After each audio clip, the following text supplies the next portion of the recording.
কৃতজ্ঞতা বাংলাদেশ দল এই মুহূর্তে একটা ভয়াবহ জটিলতার মধ্যে রয়েছে। সুপার 4-এ খেলা নিয়ে যে অনিশ্চয়তা তৈরি হয়েছিল সেই অনিশ্চয়তা কেটে গেছে। বাংলাদেশ তাদের পয়েন্টের জোরে, নট ইভেন রান রেট, কারণ রান রেটের ইস্যু আসার কোনো সুযোগ তৈরি হয় নাই, যেহেতু বাংলাদেশ সেকেন্ড বেস্ট টিম ছিল তাদের গ্রুপে according to the point table. সেভাবে টপ 4-এ যাওয়ার পরে প্রথম ম্যাচটা রাত পোহালেই এগেনস্ট শ্রীলঙ্কা বাংলাদেশের গ্রুপমেট ছিল এবং শ্রীলঙ্কার বিপক্ষে বাংলাদেশের পারফরমেন্স খুব একটা ভালো ছিল না।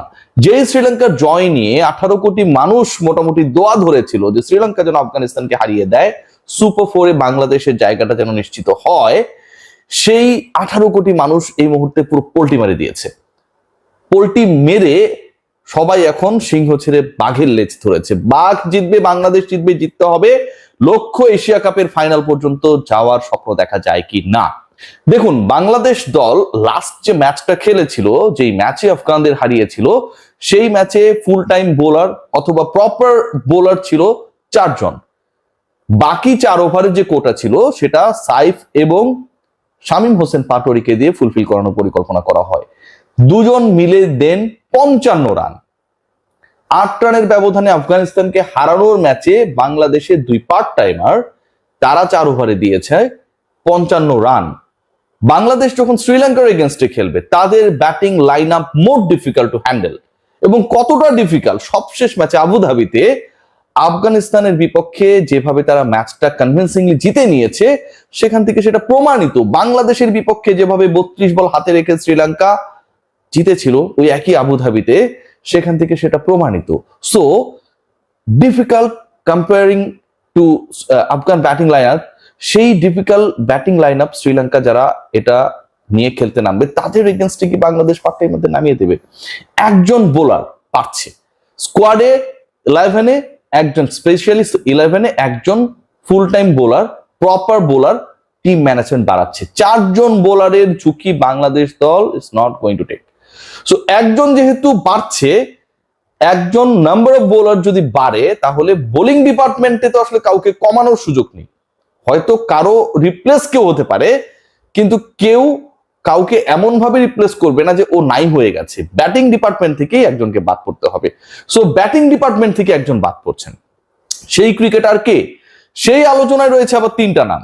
এই 3 নামের মধ্যে সবচেয়ে বেশি আলোচিত নাম হচ্ছে তাওহিদ হৃদয়, যিনি গত ম্যাচে 20 বলে 26 রান করেছিলেন। তার ব্যাটিং স্টাইল, অ্যাপ্রোচ, অ্যাপ্লিকেশন এখন পর্যন্ত খুব বেশি কনভিন্সিং না কারো কাছেও। রয়েছেন আমাদের টেলে যে 2 জন ব্যাটিং করেন, বিশেষ করে 5 এবং 6, শামীম হোসেন পাটোয়ারি এবং জাকির আলী অনিক। লাস্ট ম্যাচে তাওহিদ হৃদয় তো কিছু রানস করেছেন, 130-এর কাছাকাছি স্ট্রাইক রেটে ব্যাট করেছেন, কিন্তু the way Zakir Ali Anik miss the balls to hit, to touch, last 11 বলে 5টা ডট, যার মধ্যে টানা 4টা ডট দিয়েছেন জাকির আলী অনিক। সব বল একইভাবে লেগ স্ট্যাম্পের মানে লেগ সাইডের দিকে টেনে মারার চেষ্টায়, এন্ড হি ওয়াজ ফেইলিওর। স্লোয়ারে কিভাবে অ্যাপ্লাই করতে হয় স্লক্স ওভারসে, ওই কাজটা জাকির আলী অনিক করতে পারেন নাই। বিলো 100 স্ট্রাইক রেটে, 92 স্ট্রাইক রেটে ব্যাট করে তিনি ব্যাক করেছেন ড্রেসিং রুমে অপরাজিত থেকে। The same time Nurul Hasan Sohan, he faced only 6 balls and scored 12 runs, 200 strike rate.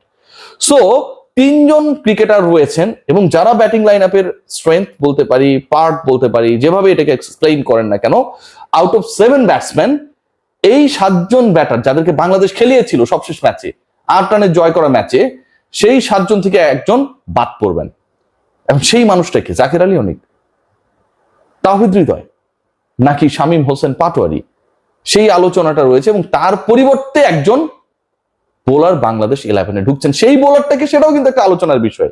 সেই আলোচনায় আমি যাচ্ছি, কে ঢুকতে যাচ্ছে, স্পিনার নাকি পেস বোলার নাকি অন্য কেউ, সাইফুদ্দিন, এই আলোচনা তো রয়েছে।